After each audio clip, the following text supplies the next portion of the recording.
Hey YouTube, welcome back to Dwayne's World. So here we are, part 2 of Dwayne, Let's Fix Your Lawn. That's right. You want to find out what it's going to look like and what I'm going to do today? Well, you better stay tuned.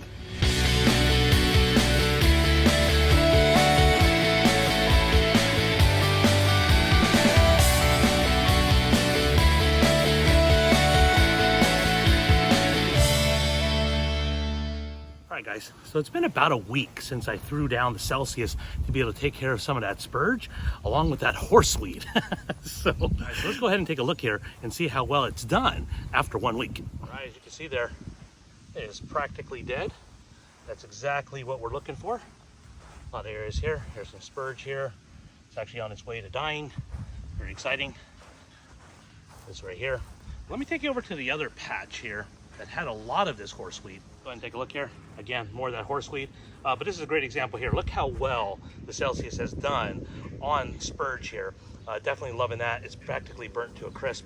You know, again, this big patch over here, you know, quite a bit of horseweed, but it's all dying. So, all right, guys, just want to give you a shot here of the lawn, what it's looking like before we get into the second step, which is going to be our scalp. That's right. Very excited. You know, lawn color's not looking too bad. A little bit better than it was about a week ago. Now, one of the things I wanted to point out, you guys may notice, you see some of these dark patches that I have in my lawn. And I never quite understood what they were, you know, prior to doing this. Because a lot of times the color difference wasn't as dramatic as you're looking at now. All right, guys, so I have some theories on why I have those patches in my lawn. Again, it wasn't as dramatic of a difference as I'm seeing now. And the reason why I believe it's happening is because of the fact that the previous homeowner probably did some patch repair using a different Tifway 419. Doesn't mean it wasn't a hybrid Bermuda. But again, this is a perfect example. Whenever you try to put two versions of sod together, it may not match. It's generally why we don't recommend overseeding hybrid Bermuda. But in addition to, whenever you're trying to lay down two different hybrid Bermudas, again, the texture won't match. Now, when I do have my color on point in the lawn, much less noticeable. But right now, just because of the fact the lawn looks the way it does, it has really stuck out. Now, I wish, truth be told, my entire lawn was that other variety that they use for the patch, because it seems to be doing much better. The color is much more vibrant, and it definitely grows a little more aggressively than the Bermuda I have. But it is what it is, so we're going to go ahead and be able to get the rest of the lawn to be able to catch up to that color. All right, guys, so this we'll be using today, this is a Tru Cut C-25. It is equipped with a Honda GX160 motor.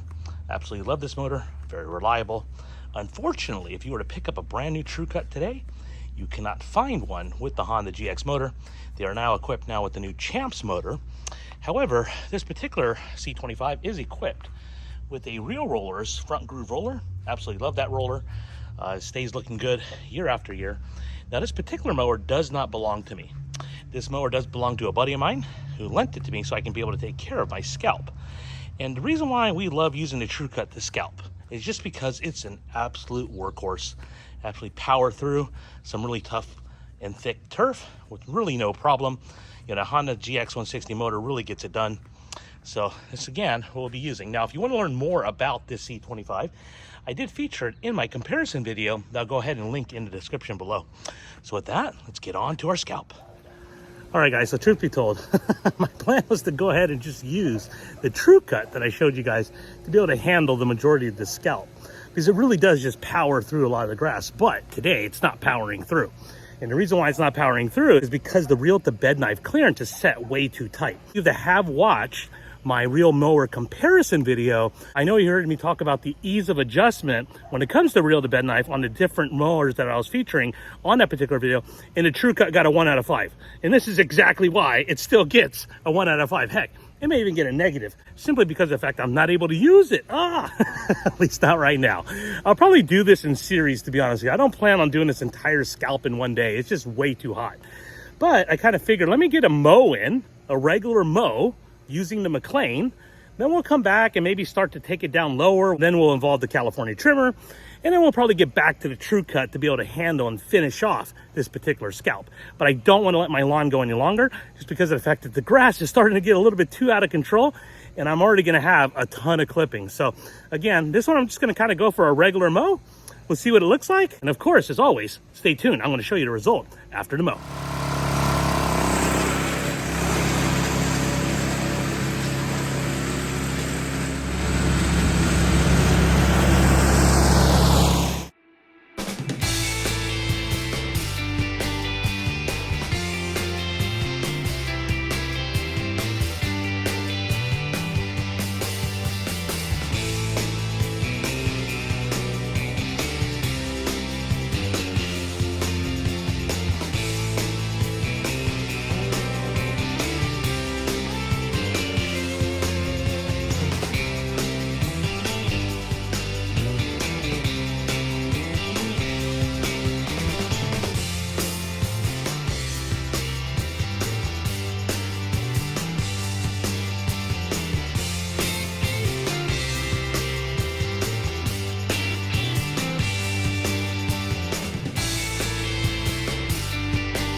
All right, guys, whew, 110 degrees, mowing in this heat, not fun. But the first pass is done. Go ahead and take a look here and see how well we did on this disgusting looking lawn that we've had this year. Let's go take a look.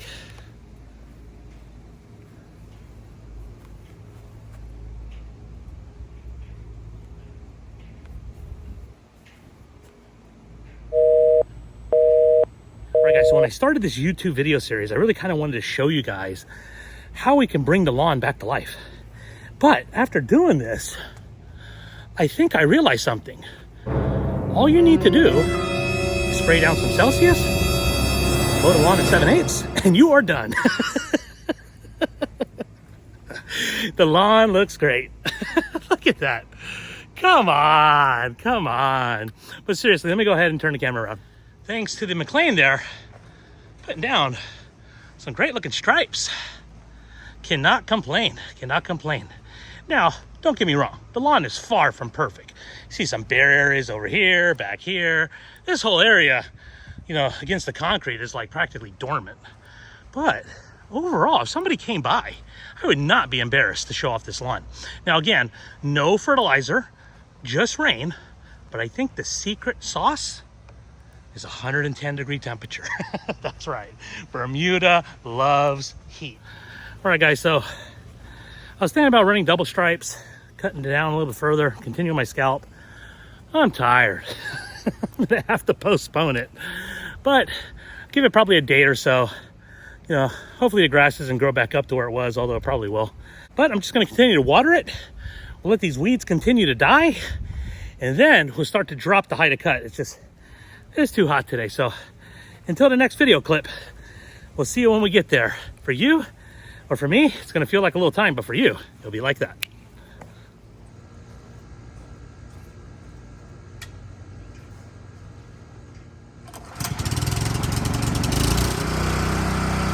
First full.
So Dwayne, why are you using the grass catcher without the topper? You always raved on how much you love the topper, and I do. It is a great product and I highly recommend it, especially when you add it with the grass shield. Now, one of the things I will say though, whenever you're scalping, it makes it pretty difficult with the amount of clippings that are coming off. We've all seen this before. If you have a California trimmer, I'm sure you've experienced it, where you're really cutting through really thick Bermuda. It ends up really binding up at the reel. So the reason why I took it off, and we all love California trimmer, but as we all know, the grass catcher is not very good as far as holding as many clippings as it appears that it could hold. So what I was doing is kind of just scooping the grass clippings from one side to the other to really help me prolong having to dump it out every pass. Now one of the things, truth be told, I had to go over each of my runs probably 2-3 times minimum to be able to catch all the clippings and really get down to where I want. Now I believe I'm cutting at 5/8. So I would like to go a little bit lower. I would like to go about a 1/2 inch. And later on in the video, I'll explain why I like to go to a 1/2 inch. But the 5/8 right now, it's looking pretty good. Let me go ahead and turn the camera around, give you guys a better view of what we're looking at here. So I apologize, the sun is in a horrible spot. Again, let me turn it around. So as you guys can see here, and I'll come around to the other side, definitely taken off quite a bit. We still see quite a bit of green. but we're really getting down there, as you guys can see here, to much closer to the soil, which is really going to help air and really help nutrients be able to get down to the roots to really help the Bermuda really thrive. Now, just kind of as a comparison, this was yesterday's cut with the Mclane, scalping today with the California trimmer. So I still have all of this I need to scalp, but I'm going to do something I've never done before. I'm not going to do it in one day. That's right. I'm going to call it quits. I'm about halfway done, and then tomorrow I'll come back and hopefully we have the energy to be able to do the other side. It is just too hot. It is getting dangerous with all this sweat. So I don't want to put myself out there and have any heat exhaustion. Again, we're probably in 100-degree temperature right now, and it's already 7 o'clock at night. All right, so with that, I'm gonna go ahead and end for today, but we'll go ahead and pick back up tomorrow. And for me, I'll get some sleep. For you guys, it's gonna be like this. All right, guys, so it's been about 2 days since I've done my pre-scalp on the one half of my lawn. And I want to kind of show you guys what that looks like. And I also started on the other section, but what I did is rather than take it to the height of cut that I finished on that last video, is I decided to bump it up a notch and go over it twice, just because of the fact that the first time I had done it, there was just way too many clippings and I was having to go over each pass 3-4 times anyway. So this way I can just drop it and then drop it a little bit lower. And I think after that, I'll decide whether or not I even want to go lower. Now, I think at the lowest setting I have it at is somewhere about 5/8 to a 1/2 inch. Now, you may be wondering, well, Dwayne, isn't a scalp supposed to go much lower than that? The one thing that's important to remember, anytime you're scalping your lawn, it does not have to go to a specific height of cut. What's important is understanding what the desired height of cut you want to maintain throughout the growing season. So as long as you're under that to start, you can allow the grass to be able to grow up to that desired height of cut, and then you can maintain it for the rest of the season. Or in some cases, may even bump it up slightly, just because of the fact that the heat really comes on and the Bermuda really becomes difficult to keep up with. Now, one of the ways you'll know whether or not you need to bump up your height of cut later in the season is to see whenever you're mowing if you're getting scalp marks at the current height of cut. And if you are, that either means you're not mowing at the right frequency, or you need to go ahead and raise your height of cut to be able to match the height of cut to how often you mow, if that makes sense. So let me show you guys what the lawn looks like. Let me go ahead and turn the camera around. Right. So as you guys can see there, the green is really starting to come through. You know, kind of near the front part of my lawn here. It's definitely going to take a little bit longer to be able to catch up. But on the other part of the lawn, which I've actually started with the California trimmer, as you guys can see here, it looks like a pretty nice cut. But again, in order to match the height of cut that's on this side of the screen, I need to drop it down one notch. One of the things I am going to be doing, rather than go ahead and catch the clippings, is I'm going to go ahead and leave my bagger off. Yes, that's right. But I'm not going to necessarily leave those clippings on the lawn. Whenever you do a scalp, you absolutely want to make sure you do remove your clippings. So what I'm going to do, after I go ahead and mow, I'll go ahead and break out the rotary mower, take it over the entire lawn, and that way I'll get a really nice cleanup from the scalp. All right, so with that, let's go ahead and continue the scalp.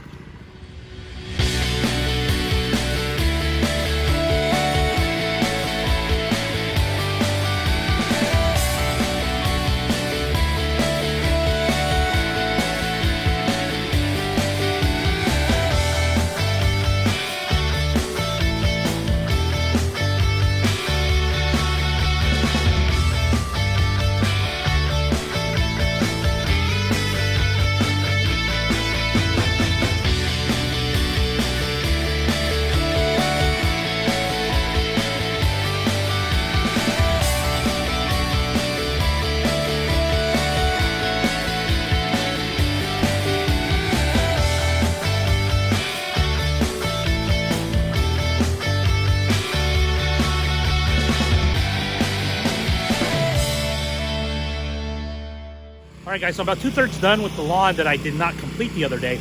Got just a little bit left to do. But one of the things I'm noticing here, and let me go ahead and turn the camera around. I'm looking at my passes, I have a lot of unevenness. Now, some people may think, well, Dwayne, you need to level. Dwayne, something's wrong with your reel mower. That's not the case. And let me kind of give you an example like right here. As you can see, the pretty clear difference between those two sides. Now, why is that? So like I mentioned, it's not because you have a broken reel mower. It's not necessarily because of the fact you're doing something wrong. It's just during this time of year, which we're now in July, the Bermuda really starts to get thick. And I get a lot of questions like this on the YouTube channel about what is wrong with my lawn, and I see pictures. And the only way to really take care of this problem is you have to thin out the turf. Really through verticutting is probably the best way to do it. But if you don't have a verticutter or don't want to rent one, the only other thing you can do is scalp it again. That's right. So really when you bring it down, it's going to help you be able to eliminate some of those things. And one other thing you can do, which I'm going to do as part of this scalp, is I'm going to go ahead and do a double cut. And that will allow the lawn to really look much better, really level out the whole thing. All right, so what I'm gonna do is I'm gonna go ahead and finish up this pass, and I'll bring the camera back when I start my other pass, which will be when I'm going in this direction here versus the direction that I'm going now. All right, so with that, let's go ahead and continue to mow.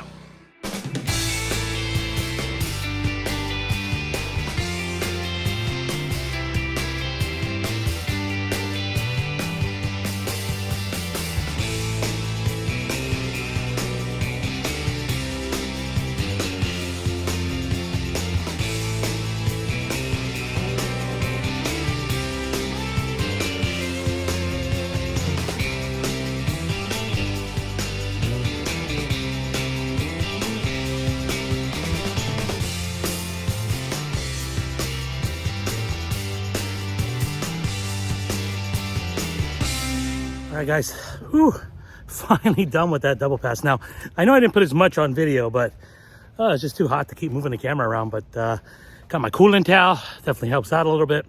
If you live in a hot climate, highly recommend them. But let's go ahead and take a look here at the lawn. Now, I wasn't necessarily going for perfect stripes, so please forgive me. Looks pretty good, pretty good. Not too bad. Let me go ahead and turn the camera around. Right, so as you can see here, a lot of the unevenness that I had on the lawn is now gone. So that's where the double cut really helps out. Also, you know, get some really nice stripes going in both directions here, but stripes maybe going in this direction aren't as visible now as the ones going in this direction, but it definitely looks good. I'm still debating. I don't know if I'm gonna necessarily take it any lower than this. God, the green up is so nice. Yes, I have some areas that definitely are struggling, like over in this area here, but it wasn't until recently that I trimmed back this oleander bush that was giving so much shade right there. So I'm sure that's gonna definitely start to green up now that it has a little more shade. Might do a little bit of trimming on the canopy over there on that tree, just to kind of help open it up as well. But overall, I cannot say I'm disappointed. Again, this is at about 5/8. I'll go ahead and double check the manual, and if it is not 5/8, I'll go ahead and put it up on the screen as far as what the actual height of cut is. But it's somewhere between a 1/2 inch and 5/8. So now, as you guys can see, because of the fact that I still do have a lot of this excessive grass still on the lawn, we want to make sure we do not leave this anytime we do a scalp, as you guys can see here. So I'm going to go ahead and break out the rotary mower, go ahead and vacuum it up. All right, guys, so now I'm going to go ahead and feed the lawn after completing that scalp. Now, what am I going to use? Well, a product I used actually one time last year that I really liked, and I thought it would really give my lawn the pop that I want. So let me go ahead and show you guys what we'll be throwing down. All right, guys, so let me go ahead and show you guys what fertilizer I'll be throwing down using my Anderson's SR2000 spreader. Now, the Anderson's fertilizer I'm going to go with today is a formulation of a 24-0-11. So for those of you that are new to fertilizer, what that basically means is 24% of the content of this fertilizer is nitrogen, 0% is phosphorus, and 11% is potassium. Now, sometimes people ask, well, Dwayne, do I need to have a fertilizer that has phosphorus in it? Well, it depends. And the way you would know is by doing a soil test. Every soil test I've done since being at my residence has had a high level of phosphorus. Now phosphorus does take a very long time for it to actually drop and come out of the soil. I'm probably good for quite a bit of time. So that's why I generally would go with the fertilizer that does not have any phosphorus. Typically my fertilizer of choice is Anderson's PGF Complete 1608, or also like Humic Max's 1608. Both of those are very good fertilizers in my opinion, but because of the fact that I really want to give my lawn a kickstart right now, I'm looking for that higher amount of nitrogen. So with that, let me go ahead and load up the hopper and we'll go ahead and throw it down. Go ahead and show you guys what the fertilizer looks like here. As you can see here, the prill size is not as small as PGF Complete. PGF Complete I really like because of the prill size, but I don't think I'm going to have a problem because of the fact that I went ahead and did my scalp, and it's really going to allow that fertilizer to be able to drop down into the canopy. So with that, let's go ahead and throw it down.